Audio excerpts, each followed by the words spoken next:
Hi, everyone, and welcome to the Women's Room Legal Division podcast.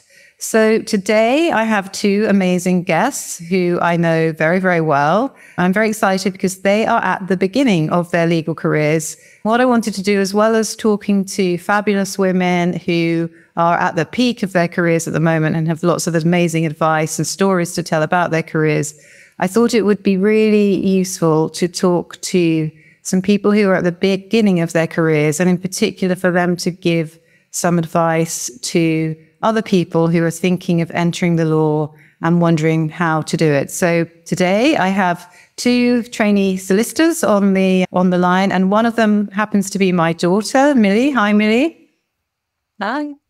And one of them happens to be my goddaughter, or adopted goddaughter, Anastasia. So thank you both so much for agreeing to do this. I know it's probably a bit strange because you know me so well, but I know you are right at the cutting edge of understanding what needs to be done in order to actually land a job in law and then to qualify. So I wanted to talk a bit about the process of, how did you make the decision, the road to qualification, finding a job, what advice you'd give people. So let's start off. I'd love to hear from both of you about your decision to study law. Like, how did you decide it was what you wanted to do? So Anastasia, why don't you go first? So my dad was a lawyer, and I think I always knew that it was something that sort of smart people did, and that it was like a well-respected job, and that it was, for all intents and purposes, interesting, at least to some extent. I think maybe I view that slightly differently now on the daily, but generally I always thought that it would be a good career. And so I think I knew always that was what I wanted to end up doing. Mm-hmm. But I think I sort of spoke to people who were working their careers in law, and when I was sort of like pre sort of GCSE A-level type thing, where you had to start thinking more seriously about university and what it was you wanted to do more specifically, I started speaking to people who were working in law firms, sort of through Erica and people she worked with who were slightly younger and more junior in their careers. And I think the consensus was that law as a degree ended up not having much bearing on a career as a commercial corporate solicitor, and that I should take the opportunity to pursue broader interests in terms of topics I had enjoyed studying at school. And then I would be, with the law conversion, I'd be able to make that decision about, when I was sort of older and had more of an idea, was it something that I still really wanted to do? So I did an undergrad in history and politics. And then after that, I did a law conversion combined master's, because that allowed me to get master's student loan financing. Okay. So that was the route I went down.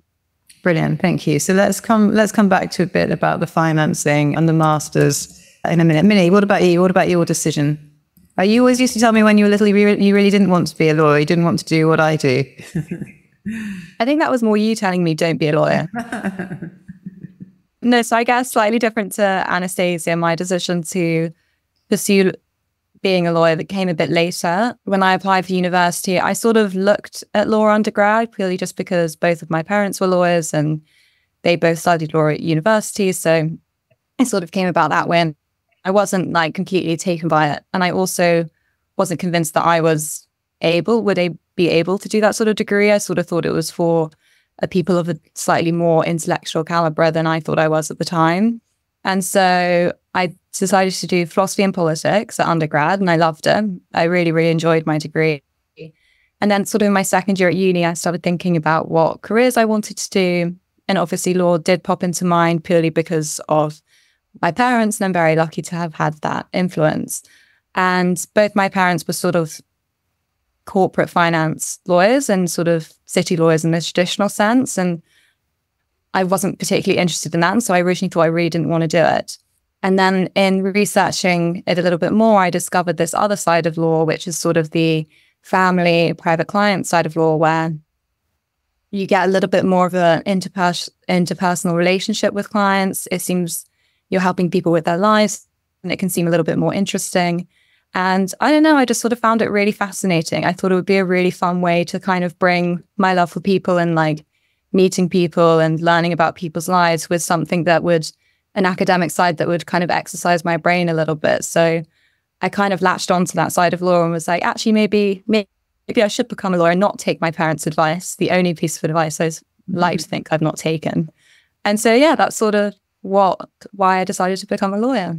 Brilliant. Thank you. And I guess the first thing is to say, so you don't need to do a law degree in order to become a lawyer, to qualify as a lawyer. And in fact, increasingly nowadays, people aren't doing law degrees, and increasingly firms really like the fact that people aren't doing law degrees. So you can do anything and you can still qualify as a lawyer. And the second thing I want to say is, obviously you've heard from Anastasia and Millie that they both were lucky. They were surrounded by lawyers, or particularly solicitors. And so they were really exposed to what it was like being a lawyer, understanding, what does it really entail? And although nepotism really does not exist in the law nowadays, because at least in the world of solicitors, because even to get a summer placement, it's incredibly difficult to do it through friends. Occasionally a client's child will be allowed to come for a short period, but it's all very much controlled through these sort of processes they have, and interview processes, even for holiday placements. But what it does mean is that you do know about how it works, and that this world exists, and that these jobs exist. And I always think, if you look at, often people's children go into careers where their parents have been involved because they understand that world and they actually know that job exists. And one of my sons, for example, worked for a while for an asset manager, and I worked as a lawyer for an asset management company. He probably wouldn't have even known about asset managers if I hadn't worked there. So if you're interested in law, what you need to do is try and find some people that you can talk to who've worked in the law. And people are usually incredibly generous with their time. So get in touch with people, talk to them about what they felt about their career, try and learn a bit about exactly what does this mean, what's the difference between a solicitor and a barrister. And in fact, when Millie was thinking about law, I've always sort of thought, I probably would have quite liked to be a barrister, at least a barrister who appears in court, as opposed to a more academic barrister. And so, but I had no clue about how do you go about becoming a barrister. And so we found some people that we could talk to who tried to explain the system to us. So it's a really great thing to do, is find some people to talk to who will educate you about what's involved. So let's then move on a bit. So you're both at university and you're not studying law. So when do you first have to do something to start going on the path towards qualifying as a lawyer, going to law school, thinking about applying for jobs? What's the ideal time whilst you're doing a degree to start thinking about that? I think it's like first year law students and then second year non-law students is the sort of earliest time that you can start thinking about insight days and vacation schemes and that kind of thing. Mm-hmm. And what should you be doing? Like, so someone's never had no exposure to law, but they like the idea of becoming a lawyer, and they're sitting there and they're a non-law student in their second year. What should they do? What should they Google? What should they look up? How do they educate themselves?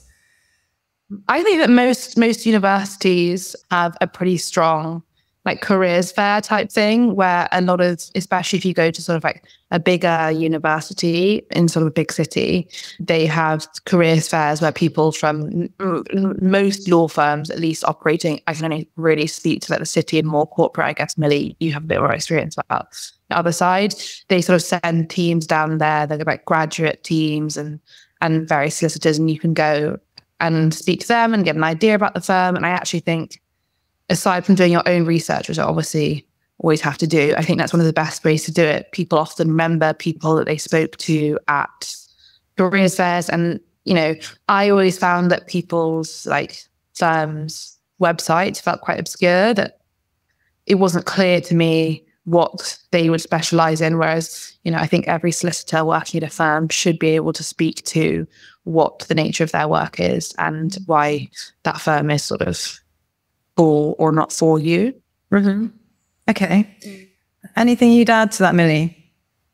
Yeah, I think sort of similar thing. There are all these law fairs. There are also now online law fairs, which are kind of accessible to everyone, regardless of whether you go to a specific university. There's one called Legal Cheek, which is sort of a blog website that's really useful for researching firms. They've got so much information from, you know, what the firm's famous for to the pay, like the trainee pay and the NQ pay, how many trainees have been kept on. It's a really good resource for if you're applying and wanting to learn more about a firm.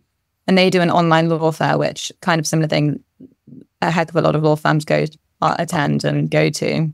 Okay. And then you can speak to either trainees or the recruitment team. I always, if I ever met someone at one of these fairs, I would be really keen and connect with them on LinkedIn and send them a message saying thank you. But I felt like it was always quite a nice thing to do because A, they have taken time out of their day that's super busy to speak to you. And also it does show that you are really interested. And ultimately, I feel like that's kind of what firms want to see. So don't be afraid of sort of taking that extra step. The worst thing I'll do is ignore it and not reply. And realistically, that's not that big of a deal. And then the best thing is that they could reply and actually, you know, send your name to the recruitment people being like, I would take an extra look at their application. They were really, really great to speak to. Okay. Excellent. Yeah, that's a great piece of advice. Don't be scared of contacting people because, you know, particularly through LinkedIn, and I know both of you get people contacting you to ask advice sometimes, and either they'll ignore it or they'll say, oh, actually, you know what, this one I'm going to pick up. So don't be scared. Don't hold back from doing that sort of thing. So then did you two do summer placements anyway? You did, didn't you? So tell me about how, so there's a separate application process for the summer placements to the training contract. Tell me a bit about, did you both apply for summer placements or Easter placements? Yes, I did. I did quite a lot of the vacation schemes, and they're either like winter vacation schemes or summer vacation schemes. I got a couple of interviews. Honestly, it was so long ago now, but I never was successful in doing any vacation schemes. Mm-hmm. Okay, and you did do a vacation scheme, didn't you, Millie?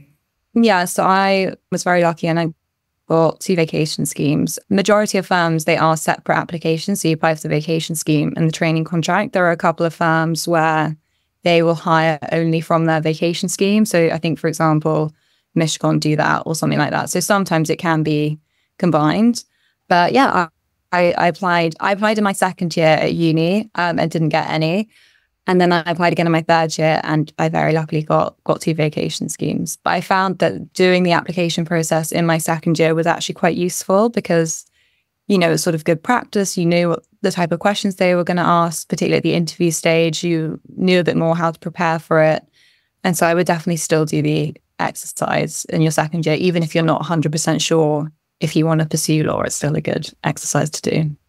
And then, I mean, in terms of top tips, so remind me like the process, because I know a lot of these processes now for graduates are like, there'll be a psychometric test or some online thing, and then it'll move to interview. How does it work?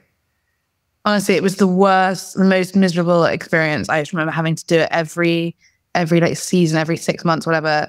You had to put in every single grade from every module at university, which was so fiddly, and you have to do it for every law firm you wanted to apply to. And so it was sort of your personal details and then us answering a few questions, sort of like, at least on my side, like why commercial, like why corporate law, why this, why, you know, what tell us a story, a new story that's interested you, and like how it might affect clients, all that kind of thing. And then that was sort of the first step. And then I think my understanding is that they send pretty much everyone from that stage on to do some sort of psychometric. I think when I was doing it, was the Watson Glaser was the particular favorite. I do think that some firms are moving away from that to slightly more interesting or like testing different skills, kind of psychometrics. And then if you did that, maybe then through to various stages of interview. And would you keep a spreadsheet? How would you do it? So how would you know who you'd applied to and what stage you were at? And then did you have some standard form answers that you could copy and paste? Tell me how that worked. I would love to say that I was a lot more organized than I was, but I did have a spreadsheet just to sort of keep track, A, of who I'd applied to, but B, like also all the deadlines. Quite often they do fall around the same day. I remember a lot of mine fell like end of January. But to like keep track of when they're going to open and when they close, because sometimes they're on a rolling basis. So where they hire even as the application stage is still open. So you want to get your application in early. But I think now a lot of the time it's sort of once it's closed, they look at the applications. But so it doesn't matter now to get in early, you think, as much? It really depends on the firm. You just got to look out for whether it's rolling. It will normally say on their website whether it's rolling or like getting. And I think now my understanding is that a lot of the information and information sharing is a lot better. I think there was a website, I think it was called the Corporate Law Academy, where people these threads would appear about training contracts, and people would be posting like questions, or people who had been successful the year before would kind of provide advice on their application, and people would be trading like, stories or information or helpful tidbits. And I think they're a great resource, but often can be quite anxiety inducing with people posting, I just got offered the next stage, or an interview, I got a call, and people be like, oh, when was your interview date? And so I think, whilst they're great resources, it's important not to get bogged down in spending too much time on these threads. Yeah, okay. But you would end up having some standard answers that you could at least maybe reuse for another set of questions, would you? Yeah. For like the general ones, like why law? Like, why do you want to be a lawyer? You could kind of, but I think for your application to be successful, you often have to link it to the firm. Yeah. That sounds like such an obvious thing to say, but it takes actually a surprisingly long time to create these answers. And there's also often a word limit, usually around 500 words. And actually getting it in that word limit is quite tricky. But definitely like keep track of all of the answers, like have them all saved in Word documents, because you will be able to lift certain things into other applications. A really good piece of advice that I got given when I was doing those written applications was, they called it the Nando's test. And it was, if you can take the law firm's name out of, your little answer and insert Nando's, would it still make sense? So I love the diverse client base of Nando's. I love the diverse client base of this law firm. It still makes sense, and therefore it's not specific enough. Okay. So then the next stage is you take out the law firm that you are writing to and put in another law firm that's kind of a similar competitor. Does it still make sense? If it still makes sense, you need to go and be more and more specific. It's quite tricky to get. Yeah. Quite so narrow. But I thought it was quite a good, quick check to do while you're doing your applications. I thought that was quite good. And how that's really helpful. My now kind of being on the other side is that more than anything, that's what they really care about. They really care to feel that the applicant is focused on their law firm. I think they know that every applicant is doing, at least 5 applications a cycle, and they want to hear from you.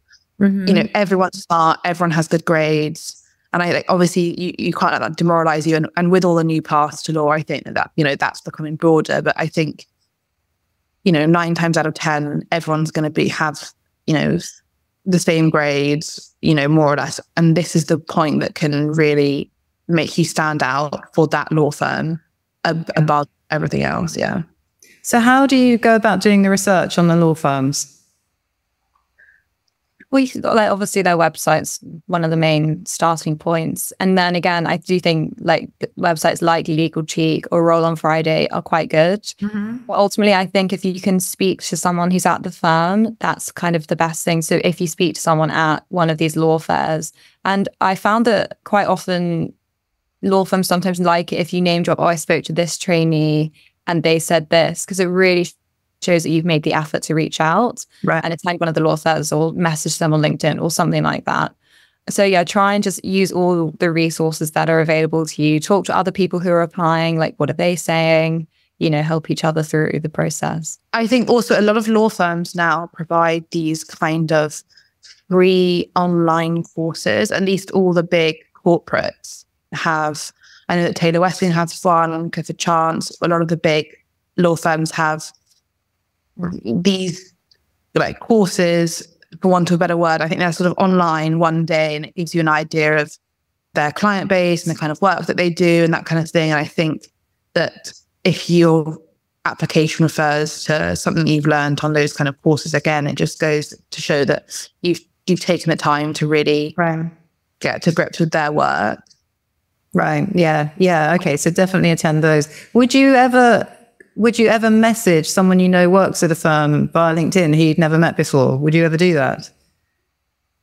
I never did. But I think that people do it more and more now. I get a lot of messages. Do you? Okay. What makes you reply? Or have you never replied? You're probably too busy. So what would make you reply, do you think? I think people ask, I think actually in fairness to me, most of the time they're just connection requests. Right. But I think if I were to reply to someone who's messaging me, I think it would be, I think would have a soft spot for any good girls looking for a career in law, just because, that was me. But I think it would be sort of a specific question that's easy to answer. Asking for any advice is great. But, I think we all know working, in a career in law, there's not a great deal of time. And as much as I'd love to give a lot of time, I think an opening specific question would work quite well, because I can give a response and that's done. Advice. And then follow-ups are fine. But open-ended questions are difficult because you don't know enough about the person or all these things. So I think I would personally feel easiest to respond to quite a specific question. Yeah. Okay. Brilliant. And so this is we sort of started talking about the process for VAC schemes. Is it different? Is it a different process for when you're doing training contracts?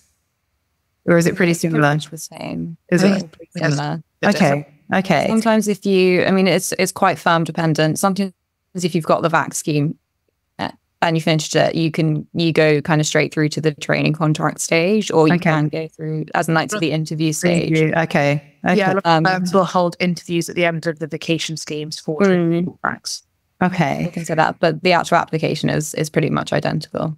So my next question is, how many applications would you recommend people do for both vacation schemes and training contracts?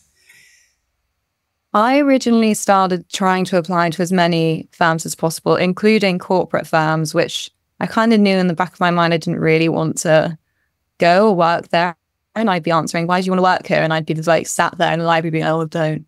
And trying to think of an answer. And so actually, while you definitely need to do quite a few, I wouldn't spread yourself too thin. Because as I said, you've got to be quite specific in these applications. They do take a surprisingly long time. And even just the filling in your results, it takes such a long time. You don't have time to apply to 50 firms. Yeah. I think I applied to maybe about 10 or 15, maybe. I think max. I think 10. I think it depends. I think it depends if kind of like Millie going in, you have a better idea of the kind of area you want to work in. If you want to work in IP or technology or something that's a bit more niche based on maybe your degree or something like that, I think definitely I would go quality over quantity. It's a numbers game to some extent, but I think anything above sort of maybe 15 is you're going to spread yourself too thin. I think that was my mistake as well, that I would I knew that I would have to put X number of applications out there, and it meant that I was less specific than I should have been. Yeah. Okay. But I think often more than people think, don't apply to just 2 or 3. You've got to do at least 5 to 10, but keep the quality up. Okay. I also think that, as Millie said, don't be afraid to do it in your second year, because you'll learn so much from the process than doing it for next year. And obviously don't let yourself be disheartened thinking that, everyone gets it first time round and that's how it works. If you do 10 one year and you realize actually you can narrow it down the next year, having spoken to more people or gotten a better idea. Yeah. Okay. Yeah. And I did want to talk about rejection, because obviously that's one of the hardest things, is dealing with the fact that you get these automated responses quite often rejecting you. I have a story where my son was applying to a law firm where I was a partner, and was asked where I wasn't a partner currently, but I'd been a partner. And he had to answer a question about, what do you see as the future of the law? And so I wrote a very fine response to this that I think people would have paid a lot of money for. And we submitted it and got rejected the next morning. So, who knows what they're looking for? Who knows what the machines that are analyzing these answers are looking for? Because it's not always human beings either. So tell me a bit about rejection and what you felt, and then any tips for how you dealt with it. So I got rejected from basically everything. And obviously it was really difficult. You know, you get through and then you get your hopes up and all these things. And it was definitely, you know, very difficult to maintain hope that that would be something that would work out for me eventually. And actually, when I was kind of doing the application process, I don't know if I told you guys this, in lockdown, we're clearing out some cupboards and we found, so like obviously my dad was a lawyer, a solicitor, ends up becoming a partner at a Magic Circle firm, great career in law, all this stuff. And we found loads of rejection letters from law firms that he'd applied to back in the day. And it gave me some perspective of, he ended up having a really successful career in law, despite having had all these rejections. And I think you see people like Erica or, you know, whoever you know who had great careers in law, and you think that they never went through this process, that the people who, you know, rose to the top and became the top lawyers didn't have that. And so I think for me, getting that perspective on, actually, everyone goes through this, everyone gets a rejection, that actually made it easier to think about, okay, you have to do it again. You have to, if this is actually what you really want. And I think that's a way of, that the law firms also ultimately like separate the wheat from the chaff, is if you do the applications, you know, it will happen one way or another if you know that is what you really want. Yeah. Yeah, I mean, I was rejected by every firm I applied to, even back in the day when it was much easier. And thank goodness one said yes, and that's where I ended up going to do my training contract. So what about you, Millie? How did you handle rejection? I, in general, was quite underconfident in applying to law firms. Like I didn't apply with a lot of confidence thinking, oh no, I think I will get through to this stage. So when I got rejected, I was almost like, yeah, you know what, fair enough. Like, I wouldn't take me either. So I just had this sort of like kind of attitude. I was like, yeah, okay, they don't want me. I'll move on to the next one and just keep going. But you definitely do need to have, I think, a thick skin. It really isn't personal at all. Even at the final stages when a human's making the decision, they have a set quota of what they want, and you never know the decision making that goes into it, or why this person gets over this person. And you just have to like keep going and keep that determination going. And it is really, really difficult. But every single person who's applying for these places and who has got them has done the exact same thing. Like no one has really got their place never being rejected from any other firm. Really, I'd be very surprised. So yeah, thick skin and just staying really determined and as positive as possible. I also think it's important, like I am working in a law firm now, and people like my contemporaries who are slightly younger than me are still applying for training contracts and that kind of thing. And I work with them. They do the job every day that are, you know, very similar to what a trainee would be doing at most big corporate firms. And they get rejected from these law firms. And so it's not about whether you can do the job. Like, as Millie said, it's a metric that's sort of unknown to anyone. Even people work in law firms, you know, I think wouldn't be able to give you a good answer on why you were rejected from that firm. And so I think, yeah, as we said, like the ultimate thing that will get you a job in law is just keeping going. Yeah. The next cycle, whatever it is. Yeah. And I think that thing about it's a decision that feels very personal, but it just isn't personal. Like telling yourself that, reminding yourself about all the great things you've done in your life, all the great things you have to offer, and just keep going, keep going. So yeah, but it is, you know, I think hearing both of you saying you found it tough is useful, and maybe talk to other people who are going through it so that you can, you know, commiserate and, you know, and share the pain when you are rejected. Because whatever happens, it's always going to be painful. It's never going to be nice. So now let's move on a bit, because obviously both of you have gone down slightly different paths. And Millie, you're now doing a training contract in a firm, and Anastasia, you're working as a paralegal. Tell me a bit about, let's do non-law. So what do you have to do if you didn't study law? What are the exams that you have to do post not studying law? So what you have to do to qualify as a solicitor now, full stop, is take the ST1 and SQE2, English and Wales qualified solicitor. You no longer have to do a law conversion course, so that you could technically do a degree in history and then go straight into taking the SQE1.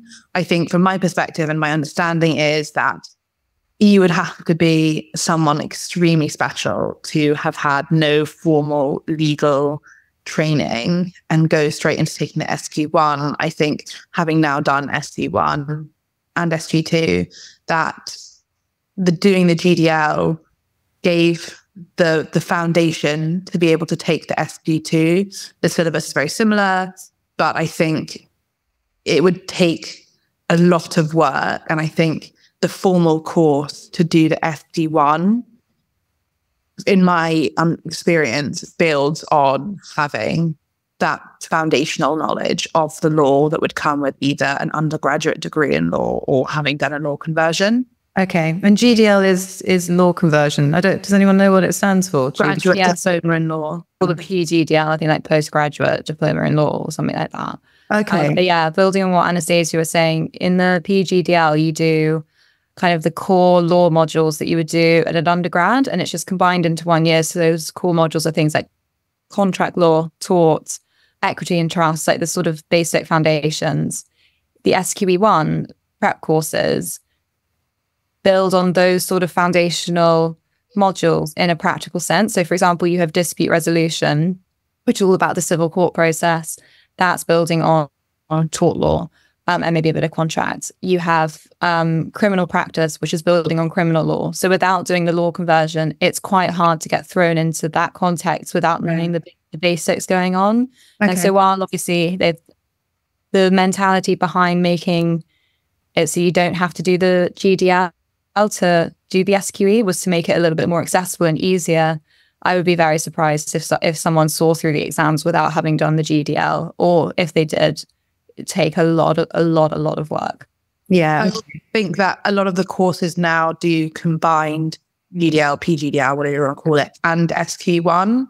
So they combine sort of like knowledge, fit, background with the practical in an integrated course, as opposed to doing what I think both Millie and I did, which was a formal GDL and a formal SQE course. Okay. And so to do the conversion takes about a year of study. Yeah. And who go on. Mine was 16 weeks. Oh, okay. So quicker. Okay. Yeah. So it was 6 months basically. I did it in lockdown, so I think it worked doing it like that. But I think most of them are slightly longer, around like I think 8 months ish. Okay. Mine was like, it was like a normal like school year, like September to June kind of thing, like a slightly shorter school year. And if people want to find the providers, do they just look up graduate diploma in law providers? So I guess it's a good, I did. You can either do it online, remotely, or you could, I obviously did it all online. I guess, Millie, you'd have a better idea about how you made that decision. So there are kind of, I would say, three main providers. So there's BPP, University of Law, and Barbary. Mm-hmm. Barbary is completely online, I think. I don't think they have a physical campus. And then University of Law and BPP have campuses all over England. So it's quite useful. So you don't have to be in London to go to the campus. And they also both run online courses. So you can do it online remotely. I know someone who did their PGDL while they were living in Bali, and they were doing the online course. So it was great. Nice. But yeah, so I went to University of Law, and the decision to go there was mainly because when I got my training contract at the end of my final year of my undergraduate, and that was the provider that they would fund us through. So my law school, I was very lucky. I got it all paid for by my firm because I got the contract. Mm-hmm. And that's where they wanted to send us. But some firms send you to BPP or Barbary. It's kind of just depends. But those, I would say, are the main providers. Okay. And then Anastasia, you mentioned earlier about doing the master, adding the masters on in order to get financing. So tell us a bit more about that. So when you do, so the PGDL is not technically a degree like an undergraduate degree or like a master's is. It's a private qualification. And so doing that in isolation, whilst Millie was sponsored by a law firm, because I didn't have that training contract and sponsorship set up, and I wanted to, obviously in lockdown as well, it was the right time to start studying, knowing that this was what I wanted to work towards. And so by doing a PGDL and combined masters, it meant that I could receive additional student loans. Okay. To cover, it didn't actually cover all of the cost of the course, but it covered more than, because the GDL, like it's worth acknowledging it's expensive. I think to self-fund, it's around £16,000. Wow, okay. If I remember correctly. And so, or at least it was when I did it a few years ago, I think that, most people don't have the capacity to pay for that. So the combined masters just meant that I ended up running through to July and getting a master's qualification. Okay. And then both of you went on to do SQE2, but you were by this stage you were working. Is that right, Anastasia? When did you get your paralegal job? And tell us about what it's like sort of looking for paralegal roles. So we both did SQE1. Mm-hmm. So I did that a while into it when I first started working. So I did straight after uni, I did my GDL and masters. And as I was finishing up my masters, I kind of remotely got some experience through a family friend who said, I know, obviously knows what you want to do. You can do a couple of weeks online shadowing of someone, which was very generous, very difficult to do that online, I must say. Mm-hmm. So I think they just wanted to get an idea of my commitment and stuff. And then they ended up taking a bit of a leap of faith at the end of it and saying, do you want to take a job? And I think, it was made clear to me that it would be hard work. And I think they wanted to know that that was something that I was aware going in. Or I think that I was really lucky in that it was 2022. What is it now? 3 years. Yeah. 2021. So we were still kind of in lockdown, and I was really lucky in that the market was really busy. So I ended up doing my first job in capital market, and the market was really busy. And I think that meant that they were looking for lots of support. And I think that had it been a quieter time in the market, I might not have been so lucky. So I think it's one of those things where stars sort of align at certain moments and certain points in your career, and that was that. Yeah. Okay. But then did you start studying immediately? Well, starting?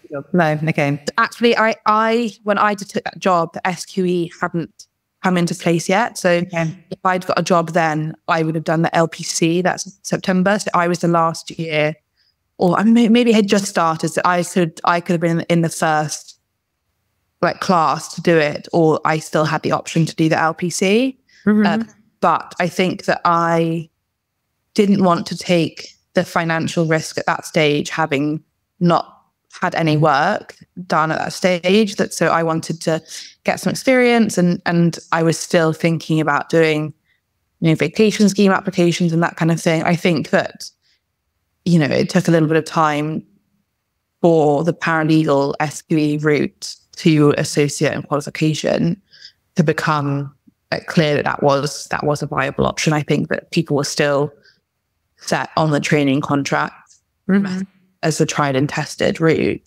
And so I think that for me, financially and just in terms of risk that I was willing to take at that stage, it wasn't something that I did. So I worked in that job for just over a year, and then I moved to another law firm where I'm currently, where it was much bigger, and people were starting to take that SQE1, SQE2 path. And so after 6 months there, I took the leap, because at that point, so to qualify my way, SQE1, SQE2, and even Millie's way, you have to have 2 years of QWE, which is qualified work experience. And you can either do that working, which I think that the system was that they wanted people who worked in maybe more regionally, and their law firms can offer a formal training contract process that 2 years of experience could allow you with the exams to qualify directly. And so when I'd got to the point where I made the decision to take the exam, I'd had a year and a half worth of experience. And at that point I was like, I don't want to have to, because training contracts hire on 2-year cycles. And so I didn't want to have to wait 2 years to start the 2 years of work when I had nearly the complete 2 years to qualify. Yeah. So that's my convoluted way of saying the time element became the reason that I decided to take the SQE, because I didn't want to have to wait what would be 4 years when I had nearly met the 2 years to qualify as a solicitor. And it doesn't matter when you do those 2 years. You can do them before taking the exams, or you just have to have them in order to qualify. Is that right? That's my understanding, that you just have when I hopefully in November look to go to the SRA with my exams and my experience, I just need a law firm or a solicitor, someone who's been supervising my work, to sign off on the fact that I have met. There are certain, Millie, I don't know if you've done this yet, I don't know, but I have to essentially keep a log, which is an internal policy, but there are certain like solicitors' competencies that I have to track as having been met. So dealing with clients or technical work or research or all these things that I have to have covered at some point in the years. Yeah, so I guess the good thing is that it is more flexible now. Obviously, there's a lot of cost still involved, which I think people are concerned about, and we'll talk a bit about what the exams are like. But it looks like you can do unpaid work and qualify. So you could work in a citizens advice bureau or pro bono, doing legal work for a charity, and it will all count. Working as a paralegal or doing a training contract. So I guess it has opened up the route to qualification, which is great. But let's talk. So the exams, in terms of, obviously they're still newish. Have you got any advice about how to approach SQE 1 or SQE 2? And obviously, Anastasia, you were working whilst having to prepare for them. But both of you, any advice about how to deal with them? I would definitely recommend doing a prep course. So that's essentially like taking an SQE 1 kind of, like it's on the tin prep course, almost like doing a little bit of a degree. Just because I think it's so difficult to study on your own. And also if you're doing it through a university, they will have a huge bank of questions, of thousands of questions, particularly for SQE 1. So just by way of background, SQE 1, it's all multiple choice. I think it's 360 multiple choice questions in total. And they're single best answer questions. So, which is horrible, because it means there's more than one right answer. It's like, but exactly. You get the best one. Okay. Yeah. So rather than one being right and all of them being wrong, it can be that they're all right. One is just the best answer. So it's quite difficult. I feel like you do learn to get a knack of the questions sometimes, and practicing all of those questions really does help. And I think doing a prep course, it gives you access to a lot of those questions. Yeah, I think I think doing the SQE 1 without having done a course would be nigh on impossible, because it's all about repetition and about learning how to answer the question. As Millie said, it's best answer. And so without that bank that Millie's spoken about, I wouldn't view that as being even viable, because you would be unprepared for how, the SRA or Kaplan or, one of the entities who help manage it does have some questions, but not enough to across the number of topics that there are as well. And, they're long exams. I think they're an hour and a half, and then you get a break, and then an hour and a half, right? 3 hours. I think it's longer. I think it's nearly. I think it's nearly two and a half. Maybe I had extra time, so mine's inflated. But yeah, but they're long exams. Actually, maybe you're right. I think it's like 5 hours of exams a day or something. And yeah, it's an all day kind of thing, and also practicing questions is one thing. I do think, and sometimes what maybe people can fall down on is not actually revising and learning like the law, like all of the points. That often can catch people out. I think particularly with SQE 2, which we can get onto. But so my approach to it, there's a website called Brainscape. It's quite like Quizlet, and it's essentially an online flashcard database. And I made all my own flashcards for all of the knowledge points, and I would just go through them every single day, like on my phone, on the bus. And that was a great source. So that's like a little tip. But yeah, I would say practice as many questions as you can, and know the law like as much as possible.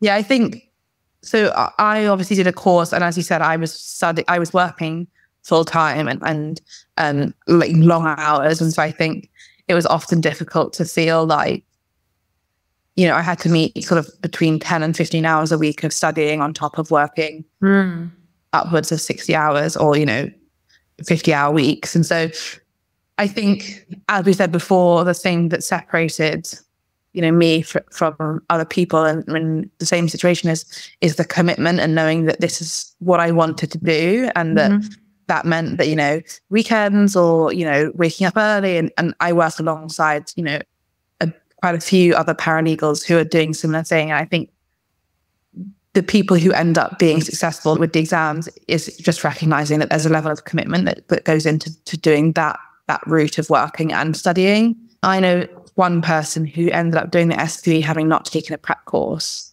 And I think that they were lucky given that everyone else they were working with had taken it and they could benefit from all the resources.